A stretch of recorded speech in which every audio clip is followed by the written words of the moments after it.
12장 38절부터 44절 말씀을 통해서 외식하는 서기관과 신실한 과부라는 제목으로 하나님의 말씀을 상고하겠습니다. 예수님께서 예루살렘에 입성하신 후에는 11장 12장에 많은 대적자들과 자신이 어떠한 분임을 드러내는 말씀들을 선포하십니다. 어제 다뤘던 결론적으로 예수님은 누구신가에 대한 이야기를 다윗의 시편 고백, 시편 110편 말씀이죠. 그 말씀을 통해서 예수님은 결국 나는 하나님이시다. 명확하게 말하지 않았지만 이 말씀을 읽어보면 주님께서 자신이 어떠한 분이심을 드러내고 있음을 보여줍니다.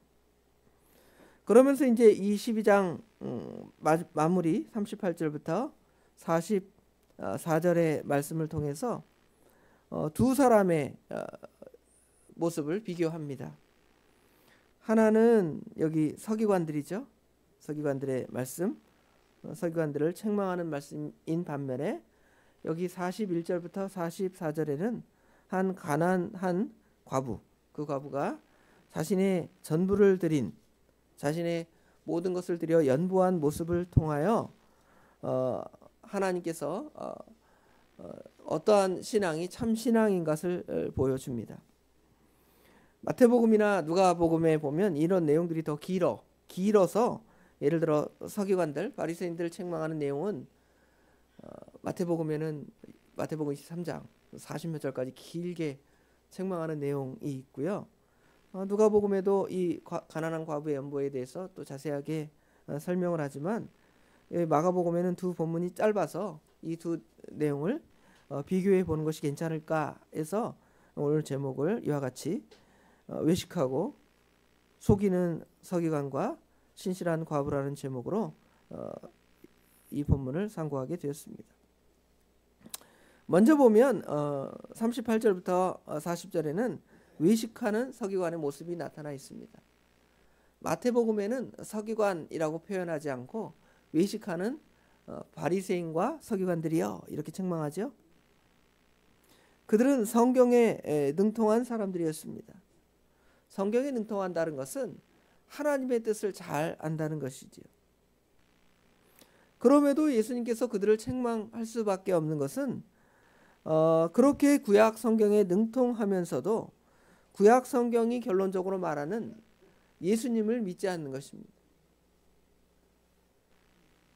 요한복음 5장 39절에 보면 너희가 성경에서 영생을 얻는 줄 알고 성경을 상고하거니와 그 성경은 우리 예수님에 대하여 증언하는 것이라고 친히 말씀하죠. 결국은 구약 성경을 진짜 잘하는 사람은 누구를 결국 잘할 수밖에 없냐면 예수님을 잘할 수밖에 없고 예수님을 믿을 수밖에 없는 것이 구약 성경에 능통한 사람입니다. 그런데 그들은 예수님이 옳다고 칭찬하기도 합니다. 여기 12장 28절부터 36절에 등장하는 한 서기관은 예수님의 가르침을 칭찬하기도 합니다. 그러나 더 핵심은 그가 예수님을 믿느냐 믿지 않느냐에 있습니다. 그가 예수님을 바로 깨닫고 고백할 때 예수님께서 34절에 보면 그가 지혜 있게 대답함을 보시고 예수께서 말씀하시기를 내가 하나님 나라에서 멀지 않도다. 하나님 나라에서 멀지 않다라는 것은 네가 예수님을 결국 알게 될 것이고 이런 신앙을 더 깊게 알다 보면 예수님을 믿을 수밖에 없다라는 것이죠. 또 뿐만 아니라 예수님은 사람의 속까지도 아시는 분이시죠. 우리 예수님은. 그래서 그들은 책망을 받을 수밖에 없고 그분 앞에서 그 아무도 나는 떳떳하다, 나는 착하다, 나는 선하다, 나는 예수님 앞에 인정받을 사람이라 말할 수 있는 사람이 한 사람도 없습니다. 그저 누가복음 5장에 등장하는 베드로처럼 예수님의 그 놀라운 능력을 발견하고 주여 나를 떠나소서 나는 죄인입니다. 그렇게 고백할 수밖에 없죠. 특별히 이제 오늘 본문을 제가 이렇게 두 개를 섞어서 생각한 것은 누가복음 18장에 등장하는 바리새인과 세리의 기도의 장면에서 이 말씀을 또 유추했습니다. 세리가 그 주님 앞에 나와서 가히 아무 말도 못하고, 그죠?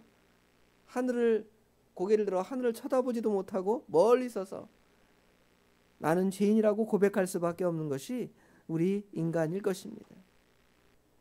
그러나 오늘 본문에 등장하는 서기관들은 여기 38절에 보면 긴 옷을 입고 다니고 시장에서 문안을 받을 뿐만 아니라 회당의 높은 자리와 잔치의 윗자리를 원하는 그러한 서기관이라고 예수님께서 책망을 하고 있습니다. 여기 긴 옷을 입었다라는 것은 아마 그 옷을 통하여 나는 다른 사람과 다르다 이렇게 비교하는 그러한 모습을 생각해 볼 수가 있습니다. 자기를 과시하고 나는 경건한 사람이다라고 많은 사람에게 보여주는 것이죠. 마태복음에는 긴 옷만 입고 다니는 것이 아니라 경문을 넓게 하고 옷수를 크게 하였다 그랬습니다. 경문이라는 것은 하나님의 말씀을 담은 작은 상자인데 그것을 신명기 6장의 말씀처럼 너희가 하나님의 말씀, 그렇죠? 하나님은 유일하신 참 하나님이시다. 그 말씀을 신명기 6장에 보면 손목에 메고 미간에 붙이라고 말하니까 이거는 아마 상징적인 개념으로 너희 그 손목이라는 것은 행동을 또 이마라는 것은 아마 사상이나 행동이 하나님의 뜻에 하나님의 말씀에 맞게 하라 이런 의미에서 손목에 메고 미간에 붙이라고 했는데 그들은 진짜 하나님 말씀을 조그만 상자에 넣어서 경문에 넣어서 머리에 붙이든지 벨트에 매든지 해서 많은 사람 앞에 그렇게 다닌 듯합니다. 그들은 또한 시장에서 문안받는 걸 좋아했는데요. 인사받기를 좋아했다는 것입니다.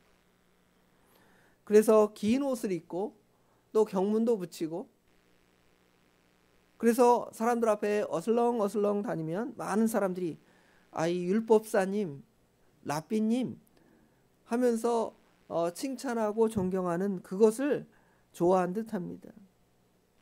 그것뿐만 아니라 잔치가 열리면 잔치에서 상석에 앉아서 많은 사람 앞에 대우받고 존경받는 것 그런 것들을 좋아하는 그런 어떻게 보면 세상 사람들의 입장에서 보면 허영 덩어리와 같은 그러한 것들의 모습이 지금 여기 서기관의 모습입니다.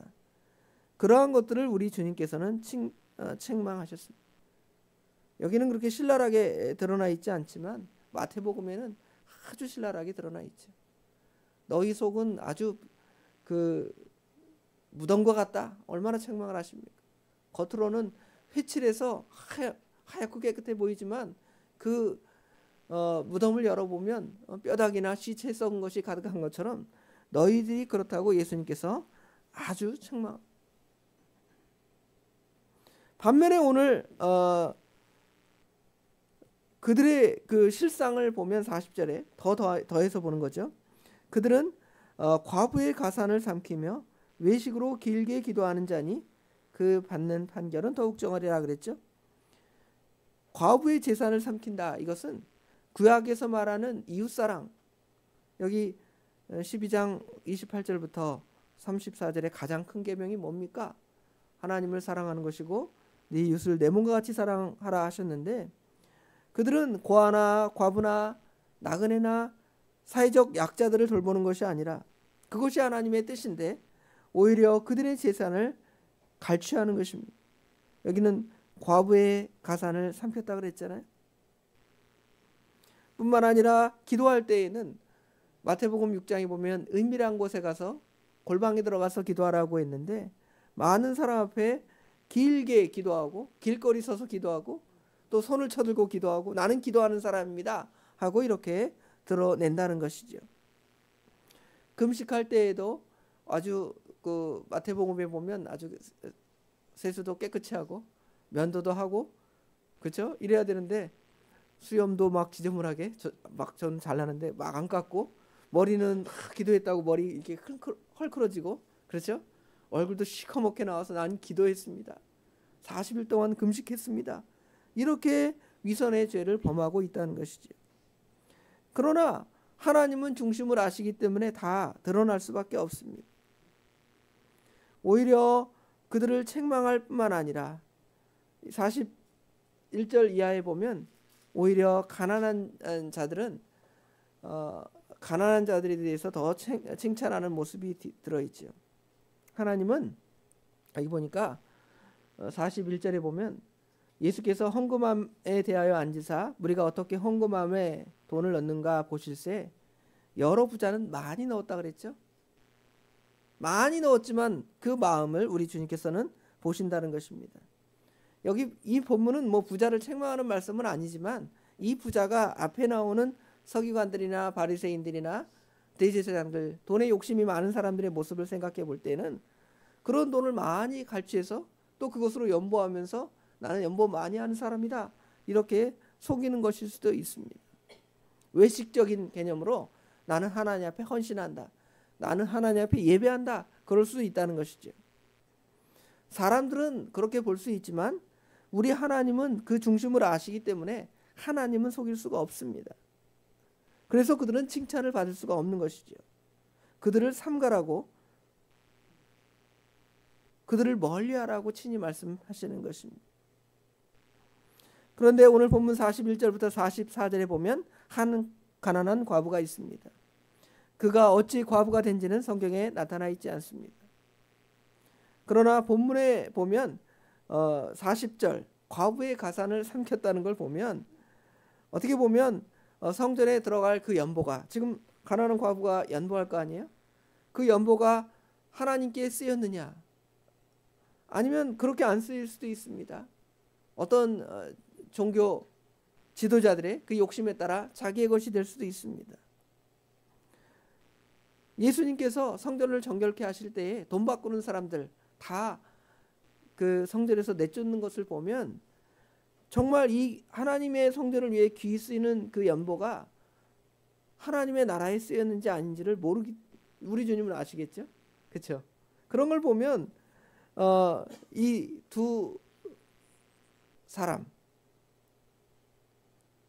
서기관들, 두 종류의 사람일 수도 있죠. 서기관들 아니면 가난한 과부와 같이 자신의 전부를 하나님께 드린 사람의 모습이 분명하게 드러나 있습니다. 과부는 그 없는 중에서도 또 어떻게 보면 그 빼앗긴 것 중에서도, 여기는 이 과부가 빼앗겼다고 표현되어 있지 않지만 여기 41절에 과부의 가산을 삼키며 그랬잖아요. 그 빼앗긴 중에서도 하나님 앞에 자신의 생활비 전부를 넣었다고 하십니다. 그들은 외식 덩어리였습니다. 40절 이하에 등장하는 서기관들은. 그러나 이 과부는 외식하지 않습니다. 겨우 2렙돈을 넣는 거예요. 오늘 입장에 보면 저 연보함에다가 뭐 10,000원짜리도 없어가지고 50,000원짜리도 없어갖고 1,000원짜리 아니면 동전 이걸 이렇게 넣는 거예요.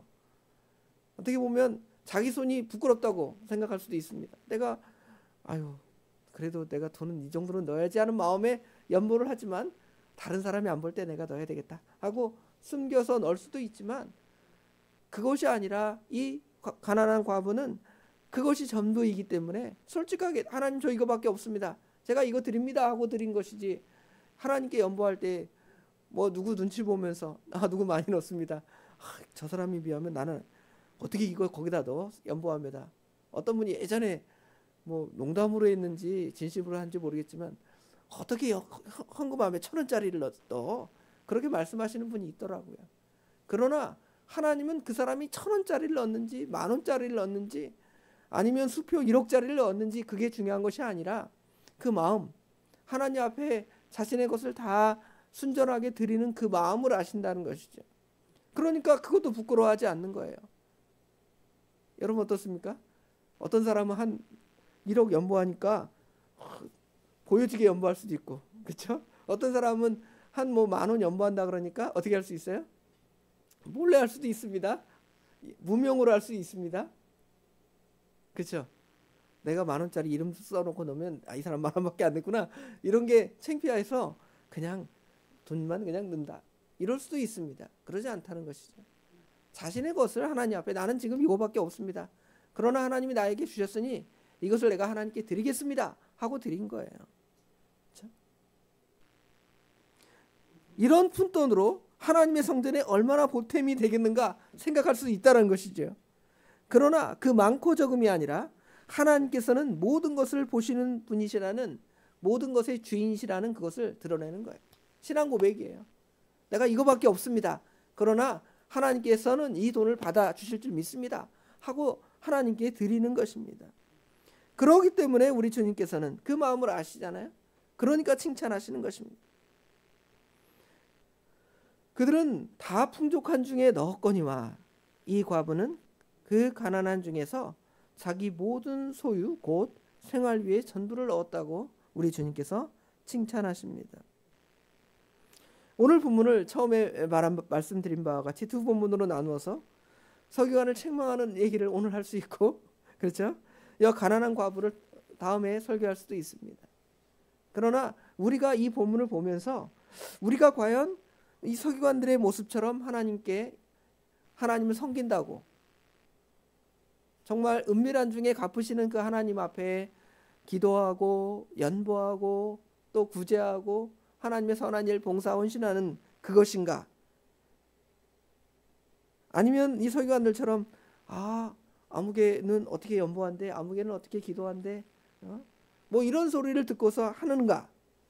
아니면 가난한 과부처럼 그냥 하나님 저 이거밖에 없습니다.